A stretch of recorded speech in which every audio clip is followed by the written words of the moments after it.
my mind is not really completely here today. I'm a little bit hungover. I was out with the Urban Gentry crew yesterday. Lots of sangria, lots of watch talk. Very, very fun. Yeah, so I need some... Hold on a second.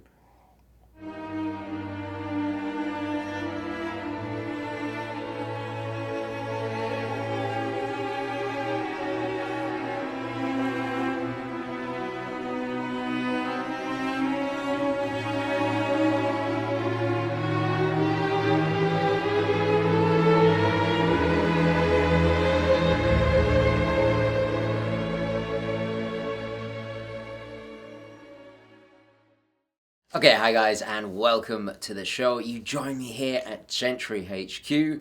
The sun is about to set on the New York skyline behind me, and today I thought I'd discuss 5 of my favorite rarest Rolex watches. And before I get into this, I'll do a wristwatch check. My Tudor Submariner, which is today's wristwatch check. I'm still absolutely loving it.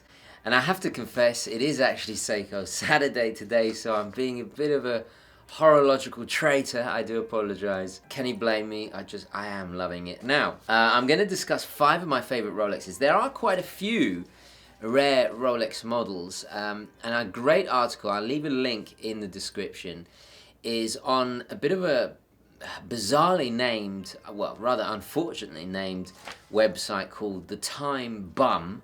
Very strange name, but actually the article is pretty good. It gives an overview of 15 of the rarest Rolexes ever made and a breakdown of their prices. I think it is ordered in terms of rarity and price, although my list, my top 5, is just personal preference.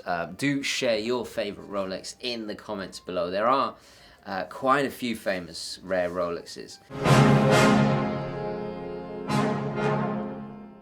So we'll start off with number 5, and I talked about this recently, the Space Dweller, which is a really fascinating piece. I mentioned it recently in my dream fantasy watches that don't exist, but this watch does exist. The version I talked about was a kind of a modern interpretation. Basically, a Rolex 1016, instead of Explorer on the dial, it has Space Dweller. And this was made in 1963 when astronauts of the Mercury project visited Japan. Rolex wanted to capitalize on this historic visit by releasing a special edition, not a special edition, it was, they wanted to change the Explorer from, you know, its connotation of exploration in terms of, you know, the tie-in with Sir Edmund Hillary into something a little bit more sexier, I guess. We all know they're masters of marketing, although it doesn't always go to plan. Now, despite bearing the name Space Dweller, it is essentially the same as a 1016. Absolutely identical except for that little addition of text, but it makes such a big difference. So this was really a rebranding, which is quite clever, and it, unfortunately, they only released it in a kind of test capacity. It never actually took off. They were testing the Japanese market, so these were made in very limited amounts, and had it been successful, they would have released it commercially. So few people have actually ever seen one of these Space Dwellers.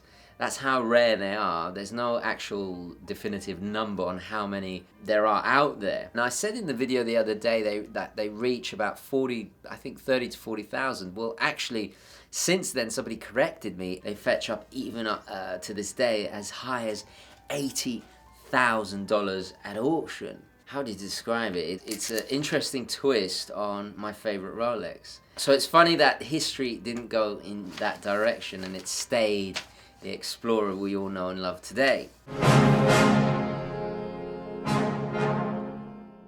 Okay, so number 4 is the split-second chronograph reference 4113. A staggeringly amazing and very rare Rolex. This sold at auction for $1.17 million. And this was all the way back in 2011, so imagine how much it's worth now, I dread to think. Okay, so what makes it so valuable? Well, produced in 1942, it's one of only 12 4113s ever made in 44 millimeters, so it is huge. And this is the 40s, so well ahead of the trend of the noughties of big giant watches. What makes it highly prized is the bezel is uncommonly thin for this particular model, and it has a split-second complication, a rattrapante, or if you want to say it with a bit of Italian flair, a rattrapante. So split seconds, so it has a third pusher in the crown. Unusually, the stop-start is not the top pusher. It is the crown. Sorry, it is the pusher embedded in the crown. Reset. I think the top one is reset, or was it the bottom? I forget. But it's a little bit unusual. So if you're not familiar with a split-second chronograph, same as a regular chronograph, it just has an extra second hand, kind of superimposed, you could say, on the central seconds hand. And when you press that third pusher, it separates, allowing you to read split seconds. Kind of simple to look at, but mechanically, technically, it's incredibly complex. And what makes this so astounding in this particular model, that it's especially thin. It's no thicker than your typical chronograph. So very technically impressive considering the date. Stylistically, it's very typical of its day with that telemeter scale. I love it, I love it. I mean, I'm kind of glad it's too big for me because that saved me about whatever million dollars it was, right? Okay, moving on to number 3, it has to be this staggeringly beautiful Bao Day. Now, it belonged to the emperor of the Nguyen dynasty in Vietnam. It sold at Phillips in Geneva for over $5 million. It's the reference 6062. It's a gold case with a black dial, applied diamonds. It has a moon phase, day date, month of the year, seconds on the sub-dial with that typical moon phase cutout bosom shape. Beautiful Dauphine hands, oyster case, comes on a solid gold Jubilee bracelet. Beautiful thing. Little hidden pushers there to adjust the complications. Apparently there was only 3 of these watches ever made. Only 1 with the diamond markers. So, it doesn't really, it doesn't get rarer than that. So it has everything. It's ultimately unique. It's owned by royalty. Yeah, it doesn't get better than that. It was originally sold to the Nguyen family in 1954. It's absolutely stunning, and it does slightly remind me of last year's release of the Cellini in 2017 when they updated the Cellini line with the moon phase. It does bear resemblance also to the Vacheron Constantin, the recent release with the moon phase. Okay, number 2 is a Daytona. Now, when it comes to rare Rolexes, there are a lot of Daytonas, especially if you check that top 15 list I mentioned at the beginning. But my favorite has to be what's called the Unicorn, right? So this is a Rolex Cosmonaut Daytona reference 6265 in white gold, originally created in 1970. Now, it was believed that Rolex only ever produced the manually wound Daytona in either stainless steel or yellow gold, so it being white gold rarely distinguishes it apart. It was a one-off creation, which is just, it doesn't get any more rare than that, right? So white gold was very, very unusual. As the name so fitting, Uni, one, the mythical creature. So on the surface, it very much looks like your typical vintage Daytona. I mean, I really adore the vintage Daytona. White sub-dials, black main dial with that fixed tachymeter bezel. I mean, it's the quintessential Daytona. I love the vintage Daytonas. I only wish they weren't so ruddy expensive. But anyway, personally, I prefer them over to the modern Daytona. The modern Daytonas don't really do it for me, unfortunately. All the hallmarks, screw-down pushers of your typical Daytona. Only that stealth wealth case of it being as precious metal. I'm not quite sure the caliber, but I would presume it's the same as your typical, the references of that period. So this actually hasn't been auctioned just off yet. It's up for sale again on May 12th in 2018 as part of a 32 watch collection. And apparently the proceeds will go to children's charity, which I think is really fantastic. But this very much is the headliner, the 6265. So yeah, mark your calendars. Start saving. Made a bit of a late notice.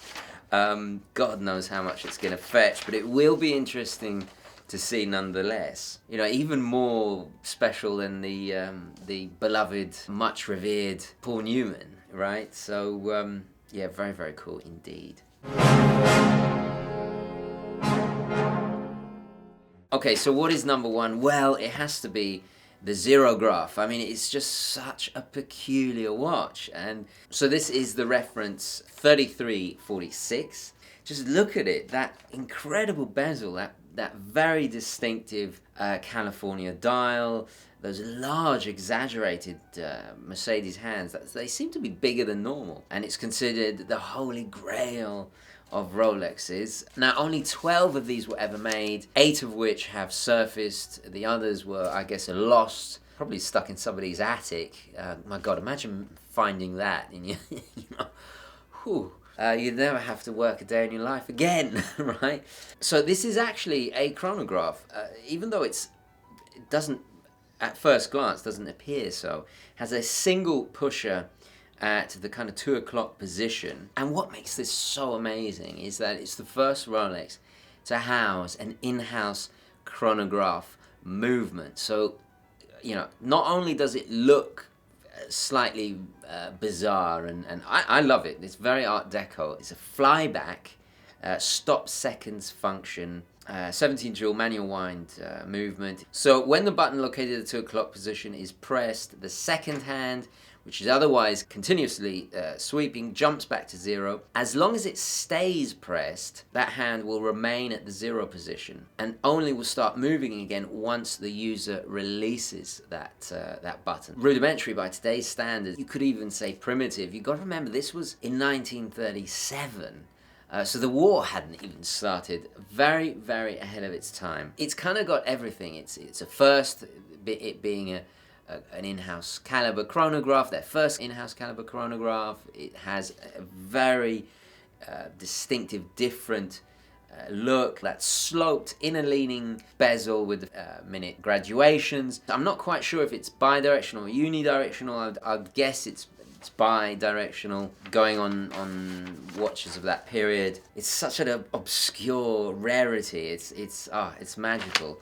Anyway, guys, those are my 5 favorites. I'm going to leave it there. Let me know what your favorite rare Rolex is down in the comments. I'd love to hear your feedback, especially which is your favorites out of these, or any worthy that you know, should be noted. Please do share them in the comments below. Thank you very, very much for watching. Please don't forget to like this video if you enjoyed it and found it useful. And as always, guys, I will catch you in the next one. Okay, ciao.